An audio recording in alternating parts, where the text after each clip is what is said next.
Esta es la segunda parte de una serie que acabamos de iniciar titulada ¿Cuándo iniciará la tribulación? Si lo quieren apuntar para que continúen con esta serie, esta es la segunda parte. En la primera parte que compartí hace algunas horas, pues di un panorama geopolítico de toda la situación que ha suscitado la invasión a Ucrania, la alianza rusa, China, iraní y Turquía, profetizada hace 2700 años, la forma como el mundo se ha desarticulado a tal grado donde pues ya realmente la gente están como borreguitos, siguiendo todo lo que se les dice, sin investigar, sin usar el sentido común, sin consultar con expertos acerca de todo lo que está pasando. En fin, vivimos un mundo muy difícil. Y una de las cosas más importantes es que la Biblia nos revela que vendrá sobre el mundo un periodo de tiempo de terribles catástrofes. No son comparables con nada de lo que en toda la historia, escuchen esto, ni siquiera con el diluvio universal de los tiempos de Noé. Porque vino el diluvio, ¿verdad? Y murieron inmediatamente todos los seres humanos, menos 8 personas. Noé, su esposa, sus 3 hijos y las 3 esposas de sus hijos. Pero lo que se viene en el mundo se compara en la Biblia con los dolores de parto de una mujer. Cuando una mujer entra en dolores de parto, ya casi al iniciar el 9º mes, vienen dolores, van aumentando hasta que se rompe la fuente y llega la criatura tan esperada con el último dolor. Cristo comparó estos dolores de parto como se iba a llevar a cabo o como se iba a suceder los elementos geopolíticos, filosóficos, religiosos en el planeta Tierra antes de que Él venga por segunda vez. Y Cristo nos enseña, y sus apóstoles también muy claramente, que debíamos mantenernos vigilantes. Dice en Lucas 21:30 en adelante, para que sean dignos de escapar. ¿De escapar de qué? De la tribulación. ¿De qué otra cosa vamos a poder escapar, verdad? Porque hay personas que enseñan que la iglesia va a atravesar la tribulación. Pero cuando este estudio nos va a ayudar a ampliar nuestra capacidad de comprensión teológica y bíblicamente para entender que es imposible que la iglesia atraviese la gran tribulación. Nos vamos antes. Tal vez ahorita saliendo, tal vez ahorita en la noche, mañana, la semana que entra, no sabemos el día y la hora, pero ya los cascos del Apocalipsis se encuentran sonando en el cielo. Y ya la voz del novio está gritándole a la novia: vengo por ustedes, prepárate, porque muchos en ese momento me dirán: Señor, Señor, y les contestaré: yo nunca te conocí. Hablamos lenguas, hicimos milagros. También los demonios pueden imitar los dones y pueden imitar los milagros. Nunca los conocí porque nunca hicieron mi voluntad. ¿Y cuál es la voluntad de un cristiano? Bueno, cuando se formó la iglesia, desde el inicio de la iglesia, Hechos 1:8, y recibirán poder cuando haya venido el Espíritu Santo y me serán testigos. Entonces, la voluntad de Dios es que tú y tú y tú y yo y todos los que seguimos a Jesús hablemos del amor de la cruz. Le hables a tu familia, le des testimonio de lo que Dios hizo en tu vida. Puedes comenzar con eso: fíjate que pues yo era así y era así, etcétera, etcétera. En la Navidad, en una fiesta, en un cumpleaños, y mi vida cambió. ¿Y por qué? Pues conocí a Jesucristo. Oye, pues yo también sigo a Dios, etcétera, etcétera. Y le contestas tú: ¿a cuál Dios? Los hindúes tenían 6 millones de dioses. Entonces la gente tiene muchas escapatorias, ¿verdad? Yo sigo a Jesús. Una vez le pregunté a una persona y le dije: ¿a cuál? ¿Cómo que a cuál? Le dije: mi cuñado se llama Jesús. O sea, dice, seguimos a Jesús. Bueno, hay cantidades de Jesuses, ¿no? Y el Jesús de la Biblia es otra cosa. Entonces vamos adiestrándonos para prepararnos, para estar mejor listos para estos tiempos que vivimos. Muy bien. Muchas personas creen que el rapto de la iglesia va a ser el inicio de la tribulación. O sea, desaparecemos del mundo millones de personas y en ese momento comienza el anticristo a confirmar un pacto con los judíos y con varias naciones árabes. Sin embargo, no es eso lo que enseña la Biblia. el principal propósito de la tribulación, y la tribulación no se inicia con el rapto de la iglesia. Podemos irnos, por ejemplo, hoy en la noche en el rapto de la iglesia, viene Cristo mañana por nosotros, y pueden pasar un mes, 2 meses o tal vez un año cuando comience la tribulación. Entonces no necesariamente viene el rapto e inmediatamente comienza la tribulación.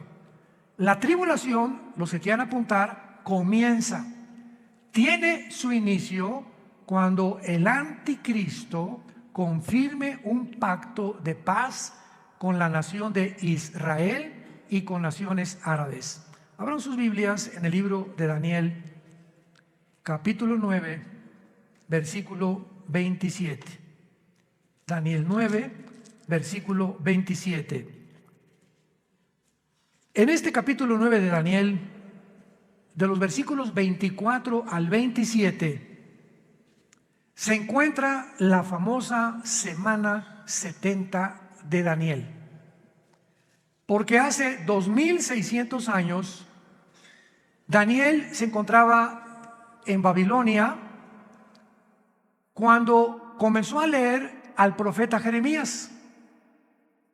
Y Daniel descubre, leyendo el profeta Jeremías, de que el exilio o todo ese tiempo en que Nabucodonosor se llevó a los judíos a Babilonia, los 70 años de exilio estaban por terminar. Y Daniel se sorprendió, era un hombre de Dios que oraba 3 veces al día, en la mañana, en la tarde y en la noche. Estamos hablando de 1 o 2 horas diarias, perdón, en cada término de su oración. Entonces se hinca Daniel en el capítulo 9 y comienza a orar a Dios. Señor, ya va a terminar la cautividad babilónica. Jeremías profetizó que serían 70 años, y como él era un hombre que estudiaba la Biblia, como muchos cristianos, me espero que lo estén haciendo, estaba consciente de lo que iba a pasar. Entonces Daniel, después de orar, Dios le manda un ángel, y el ángel baja del cielo, y antes de que el ángel llegue a Babilonia o a donde estaba Daniel, Satanás envía a otro principado, al principado tal vez de Grecia o de Persia, para impedir que el ángel que mandaba Dios llegara a la tierra y le diera a Daniel el programa o la respuesta de cuánto faltaba para que Dios terminara con la nación de Israel. Entonces hay una guerra en el cielo, está en el capítulo 10 de Daniel, hay una guerra en el cielo. Finalmente el ángel llega hasta donde era Daniel, y el ángel le revela a Daniel todo el programa cronológicamente de la nación de Israel. Porque todo el Antiguo Testamento, el pueblo de Dios es Israel. El Nuevo Testamento es la iglesia, y la iglesia no es Israel, ni Israel es la iglesia. Son 2 entidades completamente diferentes. Israel no era el cuerpo de Cristo como se formó con la iglesia. Nosotros somos el cuerpo de Cristo. Israel era la esposa del Padre, y Dios se divorcia, le da cartas de divorcio a Israel, y hasta el momento Israel, el antiguo pueblo de Dios, se encuentra en la banca, y Dios forma a una entidad nueva que se llama la iglesia desde hace 2000 años, después de la resurrección de Jesucristo y desde el día de Pentecostés. Entonces la iglesia es una entidad completamente diferente de Israel. Entonces Dios, el ángel le dice a Daniel: Daniel, Dios tiene 490 años en su programa para terminar con la nación de Israel. Y la palabra que se usa aquí son 70 semanas. Así dice el versículo 24. 70 semanas están determinadas, decretadas sobre tu pueblo Israel y sobre tu santa ciudad Jerusalén. Los judíos tenían semanas de días y tenían semanas de años. Y aquí es lógico, ¿verdad?, por el contexto, que no está hablando de semanas de días, como lo vamos a comprobar. Entonces 70 años están decretados para Israel, para que Dios ya acabe finalmente con toda la historia de Israel. Y el ángel le dice a Daniel: desde que se comience a restaurar la ciudad de Jerusalén, porque en aquel tiempo llegaron los babilonios, llegaron los medos persas, llegaron todo, ¿verdad?, y acabaron con Jerusalén. Cuando comience a ser restaurada Jerusalén hasta el Mesías, habrá 483 años. 483 años, o sea, 6 semanas, que son semanas de años, vuelvo a repetir. ¿Cuándo se comenzó a restaurar Jerusalén? Nehemías, capítulo 2, del 1 al 6. Cuando el rey Artajerjes de Persia le ordena a Nehemías y le da permiso para que regrese a Jerusalén, que estaba hecha a pedazos, y comience su reconstrucción. Y del momento de que se decretó el regreso o la restauración de las murallas de Jerusalén hasta el Mesías, matemáticamente, damas y caballeros, santos de Dios, lo comentaba en la conferencia anterior, para cualquier ateo, cualquier escéptico, cualquier agnóstico que esté buscando evidencias en la Biblia, esto es extraordinario. Fueron exactamente desde la reconstrucción de Jerusalén hasta la muerte de Jesús 483 años. ¿Faltan cuánto? Faltan una semana, o sea, 7 años. Por eso se llama la semana 70 de Daniel. Entonces, los judíos rechazan al Mesías y se interrumpe el reloj cronológico de Dios. Y le dice Dios a Israel: no me vas a volver a ver, Jesús, con las palabras de Jesús, hasta que digan Baruch Hashem Adonai Eloheinu, que significa en el hebreo: bendito el que viene en el nombre del Señor. Hasta que ustedes me reconozcan como Mesías, no vuelvo a tratar con la nación de Israel. Entonces Dios se vuelve y forma una nueva entidad llamada la iglesia. Y la palabra iglesia, eclesia en el griego, significa los que Dios llama fuera del mundo espiritualmente. Nos envía a Dios a su espíritu a morar dentro de nosotros para que tengamos el valor. No nos dio espíritu de cobardía, le dice Pablo a Timoteo, sino de poder y dominio propio, para que tengamos el valor de hablar del Mesías al mundo, de hablar del amor de Dios a mi familia, a mis suegros, a mis hijos, a mis padres, a mis compañeros de la oficina, en el bufete, en el consultorio médico, para hablar y decirle al mundo su necesidad profunda, intrínseca, de recibir al Salvador.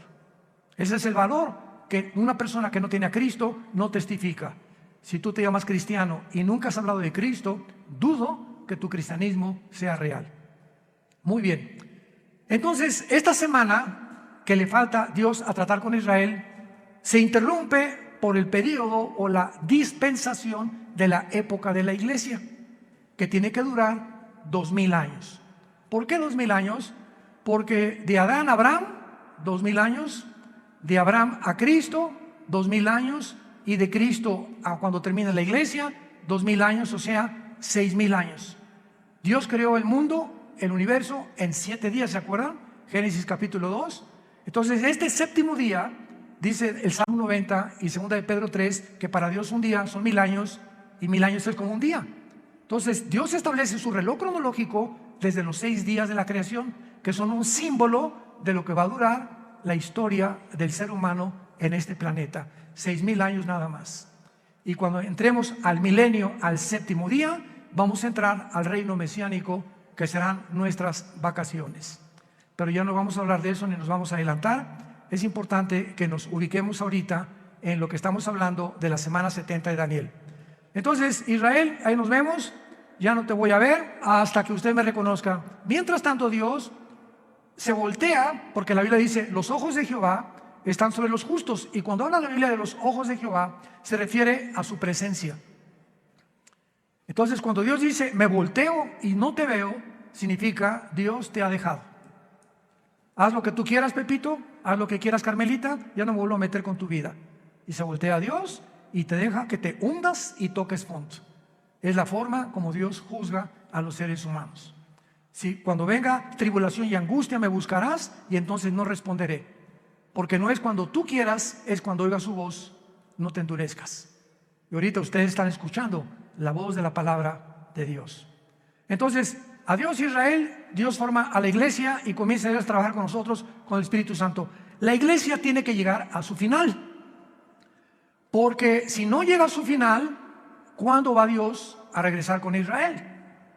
Entonces, durante este tiempo de la iglesia, he oído a muchos predicadores que han dicho que ya Dios no tiene que ver nada con Israel, que la iglesia tomó el lugar de Israel y que Israel ya se olvidó de Dios. Yo siempre les digo, leer Romanos 9, 10 y 11. 3 capítulos del libro de Romanos de Pablo mencionan que Dios no ha acabado con Israel. A nosotros nos injertó en el olivo original, en el olivo natural que es Israel, y nosotros somos el olivo silvestre. No somos el original, fuimos injertados en el olivo y en las promesas que Dios le dio en el pacto abrámico a Abraham. Entonces todas las promesas que Dios tenía para Israel se vuelven a favor de nosotros, menos la promesa de la tierra, porque la promesa de la tierra que Dios le dio a Israel se va a cumplir en el reino mesiánico. Entonces, ahora que Dios está tratando con la iglesia tiene que salir del mundo para que estos 7 años que quedan de la semana 70 de Daniel, que se llaman los 7 años de la tribulación, y vamos a ver qué otros términos se usan en la Biblia, Dios trate con Israel y los meta a un horno. ¿Qué microondas ni qué nada? Va a ser un horno de fuego donde los va a purificar para que puedan estar listos y entrar junto con nosotros al reino mesiánico o al reino milenial. Pero veamos el versículo que más nos interesa, que es el versículo 27 de Daniel 9. Y por otra semana, o sea, por otros 7 años, ahí está la semana 70 de Daniel, es la semana que falta para Israel, que son los 7 años de la tribulación. Y por otra semana está hablando del anticristo. Confirmará el pacto con muchos. A la mitad de la semana hará cesar el sacrificio y la ofrenda, y después, con la muchedumbre de las abominaciones, vendrá el desolador, que es el anticristo, hasta que venga la consumación y lo que está determinado se derrame sobre el desolador. Santos de Dios, este versículo 27, por eso la Biblia es más moderna que el periódico de mañana en la mañana. La Biblia es más moderna que cualquier noticia que el mundo pueda sacar, porque todo Dios lo puso con anticipación para que cuando suceda nos acordemos que Dios es el Dios que conoce el futuro. Y ese es el verdadero Dios al quien tú y yo estamos sirviendo.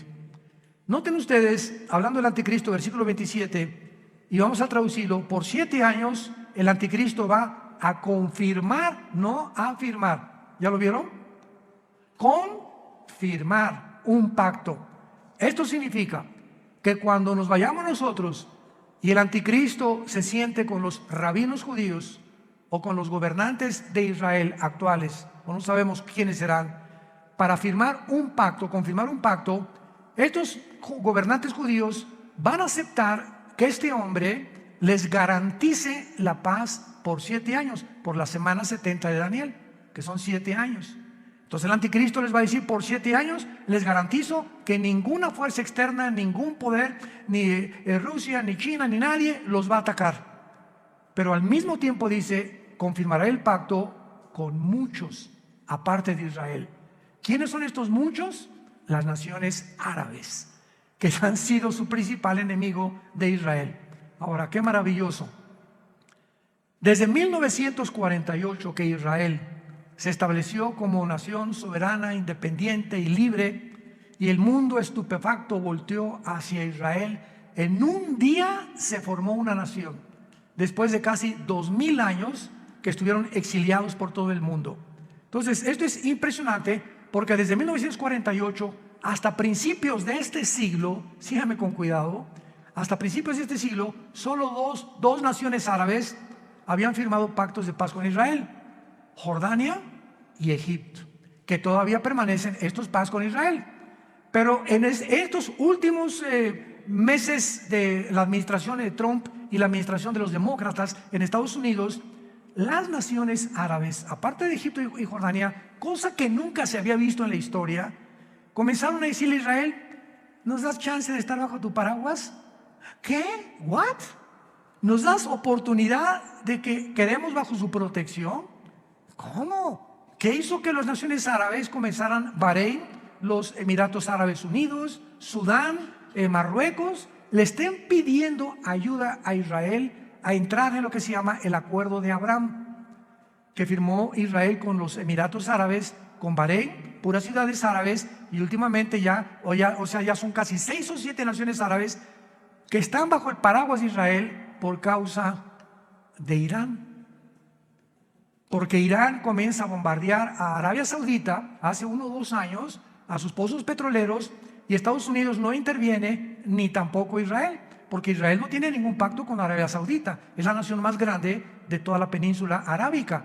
Entonces se dan cuenta los árabes que si Estados Unidos no los protege ya, solamente les queda la aviación y el ejército de Israel, que es el ejército más poderoso del mundo entero.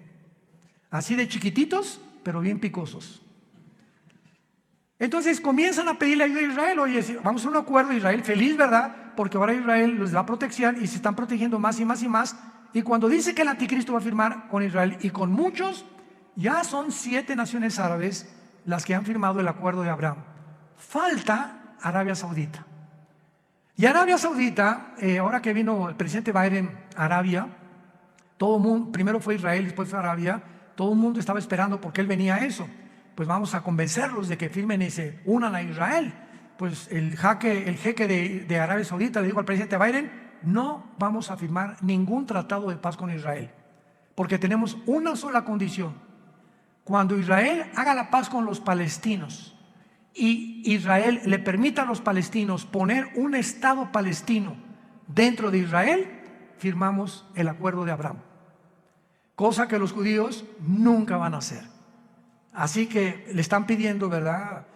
Algo que está completamente en contra de la misma política de hace más de 75 años que se formó Israel, para que ellos permitan que los palestinos formen un estado dentro de Israel. Imagínense, ahorita están los palestinos en la franja de Gaza, están en el Banco Oriental, en Jericó, y están en la frontera con Galilea, en las colinas del Golán, Siria, apuntando los cañones contra Israel. Entonces imagínense que en México haya 2 Méxicos. O sea que la península de Yucatán y Chetumal, etcétera, etcétera, le digan al presidente: pues nos independizamos del gobierno mexicano, pero vamos a estar dentro de la República Mexicana, pero con 2 gobiernos. Vamos a hacer completamente 2 gobiernos, y va a haber 2 gobiernos dentro del mismo terreno geográfico de la República Mexicana.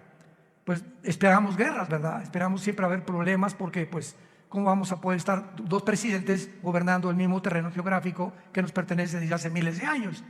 Entonces Arabia Saudita está ahorita completamente descansando, ¿verdad? Está en pausa hasta que Israel le conceda a los palestinos tener una nación dentro de Israel, cosa que va a suceder. ¿Dónde lo encontramos? En el libro de Joel, en el Antiguo Testamento. Ahí denle la vuelta a Oseas, después de Daniel, para que no se vayan hasta Génesis. Y luego sigue Joel, no se pierdan tanto. Y aquí en el libro de Joel, capítulo 3, que describe la Tercera Guerra Mundial y la venida de Jesucristo, dice así: Joel capítulo 3, versículo 1 y 2, principalmente. Porque he aquí que en aquellos días y en aquel tiempo en que haré volver la cautividad de Judá y de Jerusalén, reuniré a todas las naciones y las haré descender al valle de Josafat, o sea, al valle del Megido, donde será y se librará la Tercera Guerra Mundial, conocida como la batalla del Armagedón, que se encuentra en Apocalipsis 16, del 12 al 14. Los reuniré en el valle de Josafat, y allí entraré en juicio con ellas a causa de mi pueblo y de Israel, mi heredad, a quienes ellas esparcieron entre las naciones y repartieron mi tierra. Una de las razones por las cuales Dios se va a enojar con la nación de Israel es que van a acabar cediendo a la presión de otras naciones para permitir 2 naciones dentro de una nación. Repartieron mi tierra, la tierra que Dios le prometió a Abraham, a Isaac y a Jacob. Muy bien, ahora veamos este famoso pacto de paz o tratado que confirmará el anticristo, porque hay 5 cosas claves de este tratado, los que lo quieran apuntar. Número 1, el tratado de paz que el anticristo va a confirmar con Israel será entre Israel y el anticristo, involucrando a naciones árabes. Número 1, involucrando a naciones árabes. puesto que el anticristo tiene que surgir de alguna de las naciones que formaron el antiguo imperio romano, él será el principal protagonista. Ahora vean esto. Para los judíos el anticristo va a ser casi como un Mesías, porque para que hayan confiado que nadie los va a agredir y para que el anticristo tenga el poder de detener a naciones que sean contra Israel, es porque el anticristo va a ser un personaje sobrenatural, controlado por un principado completamente angelical, un principado de Satanás. Ahora esto es muy importante, ¿verdad? Porque él va a ser el principal protagonista y él no va a permitir que nadie los ataque. Antes de que el anticristo firme este tratado, va a haber 2 guerras en Israel, que están mañana en el periódico delante de nosotros.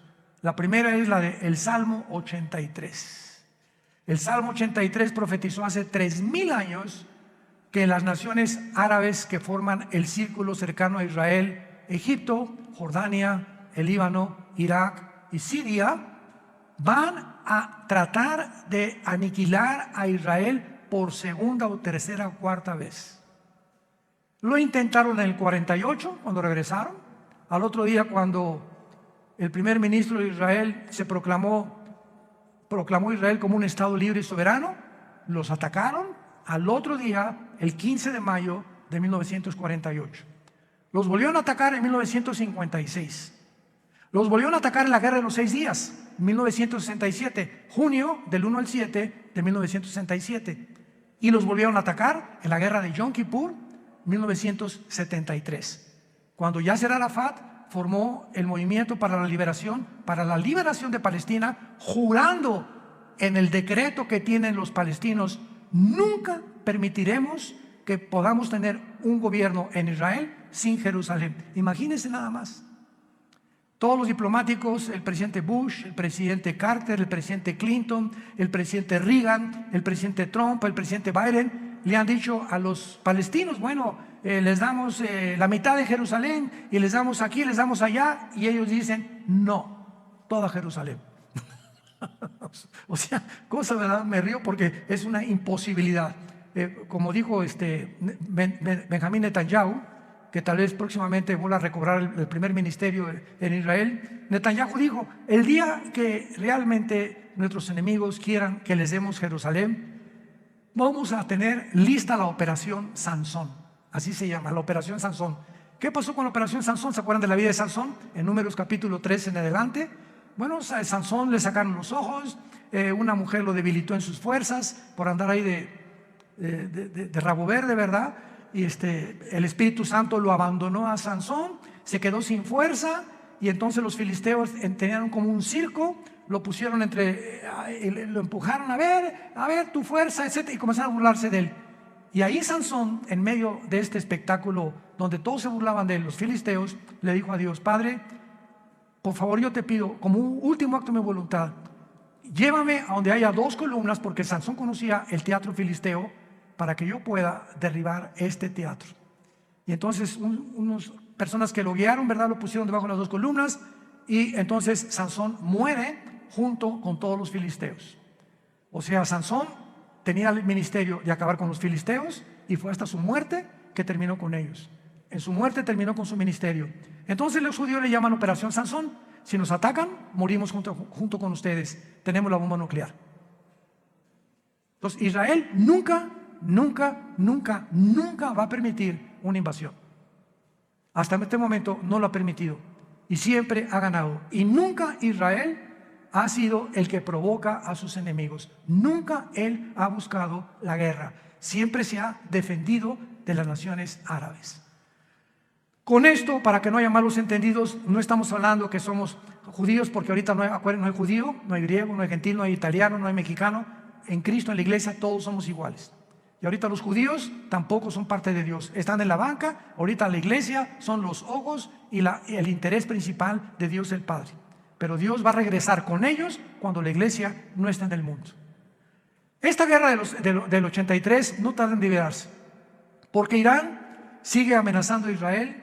Esta semana Israel bombardeó el aeropuerto de Alepo, donde encontraron que había aviones cargados de armas iraníes que estaban proveyéndoselas a los sirios para atacar a Israel. Entonces, ahorita Israel anda, ¿verdad?, pero con los ojos abiertos, con sus aviones F-35 vigilando por todos lados, que no haya movimientos de armas de Irán principalmente a Líbano, a Siria o a Irak, porque son las naciones donde Irán tiene la supremacía. E Irán ahorita sostiene a Hezbollah, el grupo terrorista más grande del mundo en el Líbano, sostiene a los yudis en Yemen, en la península arábica, y sostiene al grupo de Hamas en la franja de Gaza o en la franja de los palestinos. Así que Irán ahorita es el peligro número 1 del Medio Oriente y es el que va a iniciar esta guerra para que ataquen a Israel. Muy bien. Después de esta guerra, que tal vez nosotros la vayamos a oír en estos días, porque ya no tarda ahorita con tantos viajes que está bombardeando Israel y a Siria e Irán, y van a tener que responder, y se va a armar un conflicto muy bélico muy grande. Israel va a volver a ganar, de acuerdo al Salmo 83, va a volver a ganar. Y después de la guerra del 83, viene la guerra de Gog y Magog. Ezequiel 38 y Ezequiel 39, en el Antiguo Testamento. ¿Cuál es la guerra de Gog y Magog? Cuando Rusia, Putin, vea que ya los judíos vencieron a los árabes. Ahorita Putin está reuniendo a todas las naciones islámicas del mundo entero bajo su sombrilla. Y bíblicamente, en Ezequiel 38, las naciones que van a estar en la región de Magog. Magog es una zona geográfica que comienza desde Finlandia, el mar Báltico, baja por Ucrania. Ucrania pertenece a Magog, por eso nunca se va a salir Putin de Magog, de Ucrania jamás. Kirguistán, Uzbekistán, Kazajistán, Afganistán, Pakistán y todas las regiones del mar Báltico y del mar Negro que están al sur de Rusia, que se dividieron de Rusia en 1991, cuando el comunismo cayó, se perdió en Rusia, la Unión Soviética, el 30% de su territorio, que son todas estas naciones que ahora son independientes de Rusia. Pues Putin, su propósito es reunirlas a todas, y todas son musulmanas, menos Ucrania. Todas son musulmanas, menos Ucrania. Y todas estas naciones se van a unir después de la guerra del 83 para venirse en contra de Israel. Qué interesante que Putin tenga semanas buscando alianzas con todas estas naciones. Ya está en Kazajistán, acaba de salir de Kazajistán hace algunos días y va a comenzar a recorrer o a hacer una campaña para unir estas naciones y se cumpla Ezequiel 38 y 39, que será la guerra de la antesala de la guerra del Armagedón. Y pienso de una forma particular que estas dos guerras, la del Salmo 83 y la de Ezequiel 38 y 39, van a suceder antes de que nos vayamos de este mundo. Es posible que veamos y seamos testigos de estas dos invasiones. Y el anticristo, viendo que otra vez derrota Israel a Rusia, porque viene de Rusia con Gog y las naciones musulmanas, entonces el anticristo va a ser el papucho de papuchos. Y ya no va a haber nadie que le pueda hacer frente en el mundo entero, porque ya acabó Rusia, ¿verdad? Ya acabaron las naciones árabes el primer ciclo, los musulmanes ya no van a tener el poder para poder atacar a Israel. Y entonces el anticristo va a erigirse como el dictador número 1 del mundo entero, y el anticristo va a unir a Europa con el Medio Oriente. Se van a formar dos continentes, Asia, Medio Oriente y Europa, en una mezcla. Daniel capítulo 7, los 10 cuernos y los 10 dedos de la estatua de Nabucodonosor, y de entre estas 10 naciones, 5 de Europa y 5 del Medio Oriente, dentro de una de ellas, Daniel 7 dice, surgirá el anticristo. Así que no especulemos que el anticristo es el Papa, o que Obama tiene cara del anticristo también, o que el príncipe Felipe, por aquí, por allá, o que Gorbachov se murió hace 3 días, así que tampoco podía ser el anticristo. Decían que porque tenía un lunar aquí era el 666. Bueno, ha habido tantas especulaciones, ¿no? Nunca sabremos cuándo va a surgir el anticristo hasta que oigamos, pongan atención, santos de Dios, hasta que oigamos, se formó un G10, ahorita hay un G7. 5 naciones de Europa, viendo que ya no pueden subsistir por el gas que Rusia les está impidiendo tener ahorita el invierno de este año en la Unión Europea, ha aumentado el gas en cada nación de Europa 10 veces más. Entonces Europa se encuentra hundiéndose económicamente y ahora sin gas, porque Rusia le está cerrando ya la llave por haber tratado de ayudar a Ucrania. Va a quedar Europa tambaleándose, ¿verdad? Y no hay mejor caldo de cultivo para un dictador que cuando una nación está en problemas, como lo fue para Adolfo Hitler. Adolfo Hitler en 1932-33 acaba de pasar la Primera Guerra Mundial, perdió Alemania en la Primera Guerra Mundial. Vino el caos económico en los 30s, donde la gente se está muriendo de hambre. Y en medio de este caos, Alemania estaba llena de comunistas, porque el comunismo comenzó en el 93 con los bolcheviques, con Lenin, estaba sin trabajo, no había fábricas, y llega Hitler y crea la Volkswagen, que significa el carro del pueblo. Fernando Porsche fabrica los primeros carros Porsche, hace fábricas, saca Hitler a los comunistas de Alemania, y pues decía la gente, este es el hombre que estamos esperando. Siempre el engaño del populismo, ¿verdad? De los gobiernos populistas. Este es el que estábamos esperando. Porque siempre, desgraciadamente, estamos esperando un hombre que nos saque del hoyo. Y no hay nadie que nos pueda sacar más que Jesucristo, el Hijo de Dios, nada más. Entonces Hitler tenía el caldo de cultivo, ¿verdad? Igual todos los grandes dictadores que ha habido en la historia, Saddam Hussein, el que tú me quieras mencionar, surgen cuando el problema en la nación se encuentra completamente económicamente quebrantada. Y de ahí el que surja en la nación le estará eternamente agradecido que lo sacó del hoyo, pues el anticristo se formará y lo adorarán como Dios. De los milagros va a solucionar el problema de Europa, va a solucionar el problema del Medio Oriente, va a solucionar el problema de África, va a solucionar el problema del hambre, del clima y de todos los problemas que ahorita han sido insolubles. El anticristo tendrá la sabiduría, la destreza, el poder de poder realizarlo.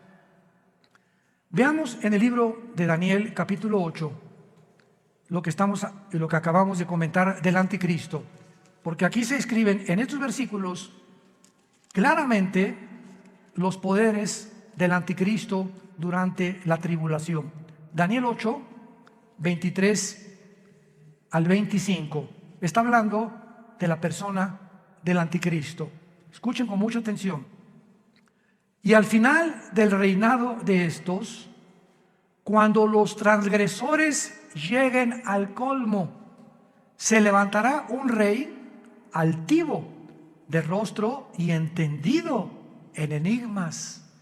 Su poder se fortalecerá, mas no con fuerza propia, y causará grandes ruinas y prosperará, y hará arbitrariamente y destruirá a los fuertes y al pueblo de los santos. Con su sagacidad hará prosperar el engaño. En su mano y en su corazón se engrandecerá, y sin aviso destruirá a muchos, y se levantará contra el príncipe de los príncipes, pero será quebrantado, aunque no por mano humana. Rápidamente, para terminar, resalto estas características. En primer lugar, el poder del anticristo no será de él. Su poder se fortalecerá, mas no con fuerza propia, y lo explica Apocalipsis capítulo 13. Y Satanás le entregó su autoridad, y le entregó su poder, y le entregó su sabiduría al anticristo. Por eso dice, su poder se fortalecerá, pero no de él. Todo lo que él haga será porque estará completamente poseído por principados demoníacos. En segundo lugar, dice el versículo 23, que va a ser un rey altivo de rostro y entendido en enigmas. Apunte la palabra en hebreo, enigmas, que es chida. No chiro, chida. C-H-I-D-H-A, chida. Escuchen lo que significa la palabra chida. Significa dichos o cosas difíciles de resolver, problemas para la inteligencia común del ser humano.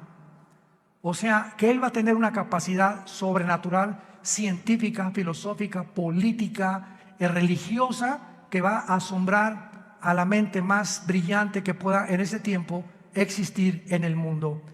Entendido en enigmas, su poder se fortalecerá, prosperará y hará arbitrariamente y destruirá a los santos con su sagacidad. Esta palabra sagacidad es la palabra sekel en el hebreo, S y con K, sekel, apúntala, que significa inteligencia para resolver crisis.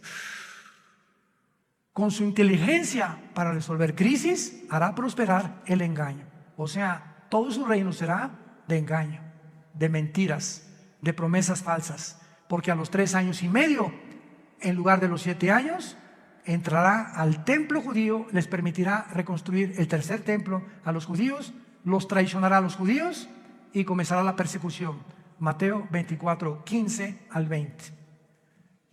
Así que nos encontramos, hermanos, ante un panorama delante de nosotros que es muy claro, porque será un pacto firme el que él va a confirmar.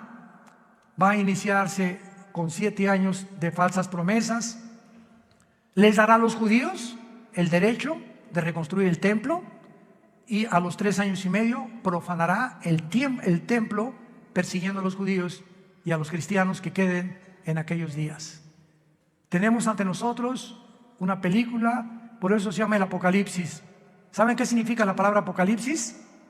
Viene del griego descorrer la cortina, es lo que significa, descorrer la cortina.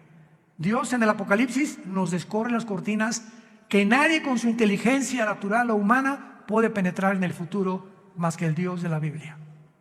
Nos corre y nos abre la ventana para que nos asomemos y nos diga: he aquí, vengo en breve. Dichosos los que lavan sus ropas para tener derecho al árbol de la vida.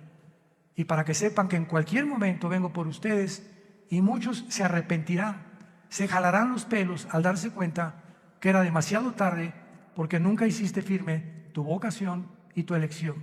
La puedes tú hacer en esta tarde a través de la convicción que el Espíritu Santo causa en tu corazón.